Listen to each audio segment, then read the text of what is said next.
اعوذ باللہ من الشیطان الرجیم بسم اللہ الرحمن الرحیم۔ السلام علیکم ناظرین، پہلی ویڈیو میں ہم نے تجسس کے بارے میں اسلامی تعلیمات کی روشنی میں چند باتیں آپ کے سامنے رکھیں۔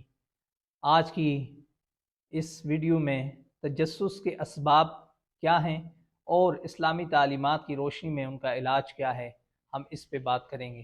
تجسس کا پہلا سبب بغض، کینہ اور ذاتی دشمنی اور عداوت ہے۔ جب کسی مسلمان کا بغض و کینہ دل میں آ جاتا ہے تو اس کا سیدھا کام بھی ہمیں الٹا لگنا دکھائی دیتا ہے۔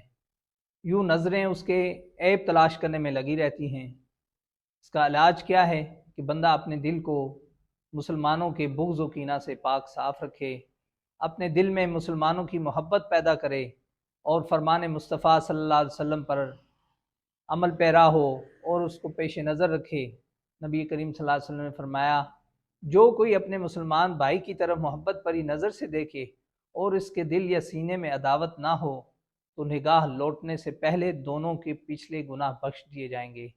اس طرح مسلمانوں کے دل میں محبت پیدا ہوگی اور ان کے عیب تلاش کرنے سے بھی ہمیں نجات نصیب ہوگی۔ تجسس کا دوسرا سبب چاپلوسی کی عادت ہے۔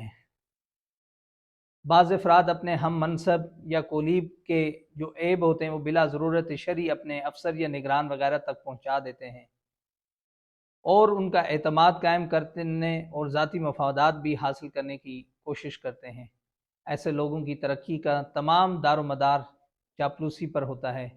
اس کا علاج یہ ہے کہ بندہ کامیابی حاصل کرنے کے لیے چاپلوسی کی بجائے اپنی خودداد صلاحیتوں کو بروئے کار لائے اور مسلمانوں کی چاپلوسی سے بچے۔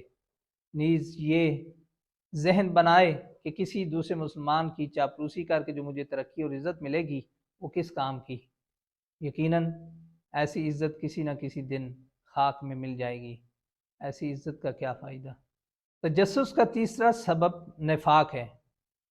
اس لیے امام غزالی فرماتے ہیں، مومن ہمیشہ اپنے دوست کی خوبیوں کو سامنے رکھتا ہے تاکہ اس کے دل میں عزت، محبت اور احترام پیدا ہو، جبکہ منافق ہمیشہ برائیاں اور عیب دیکھتا ہے۔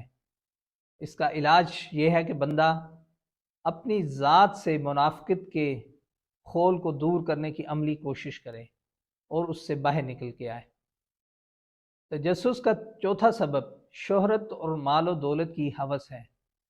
دوسروں کو عیب واضح کر کے شہرت حاصل کرنا آج کل ایک منافع بخش کاروبار بن چکا ہے۔ آج کل لوگوں نے کئی ایسے ذرائع اختیار کیے ہوئے ہیں جن میں پہلے تو مسلمانوں کے عیب تلاش کیے جاتے ہیں، پھر دیگر ذرائع سے اس کی تشہیر کر کے سستی شہرت اور مالوی نفع حاصل کیا جاتا ہے۔ کئی لوگ نیکیوں کی کثیر دولت لیے دنیا سے جب جائیں گے، رخصت ہوں گے، مگر بندوں کی حق تلفیوں کے باعث قیامت کے دن اپنی ساری نیکیاں کھو بیٹھیں گے۔ بعض علماء کرام نے مسلمانوں کو تکلیف دینے کو برے خاتمے کے اسباب میں شمار کیا ہے، یعنی مسلمانوں کا خاتمہ بہت برا ہوگا، ایسے مسلمانوں کا خاتمہ جو مسلمانوں کو، دوسرے مسلمانوں کو تکلیف دیتے ہیں۔ لہٰذا مسلمانوں کے عیب تلاش کرنے سے بندہ اپنے آپ کو بچائے کہ اس میں سوائے نقصان کے کچھ حاصل نہیں۔ تجسس کا پانچواں سبب منفی سوچ ہے کہ جب کوئی شخص منفی سوچ کا حامل ہوتا ہے تو پھر وہ تجسس جیسی بیماری میں مبتلا ہو جاتا ہے۔ ہر وقت لوگوں کے عیب کو تلاش کرنا اس کا وتیرہ بن جاتا ہے۔ اس کا علاج یہی ہے کہ بندہ ہمیشہ اپنی سوچ کو مثبت رکھے، بلا ضرورت تجسس اور لوگوں کے عیب تلاش کرنے کی بجائے ان کی خوبیوں پہ نظر رکھے۔ اللہ کریم ہمارے حال پہ رحم فرمائے اور ہمیں تجسس جیسی بیماری سے محفوظ فرمائے۔ والسلام۔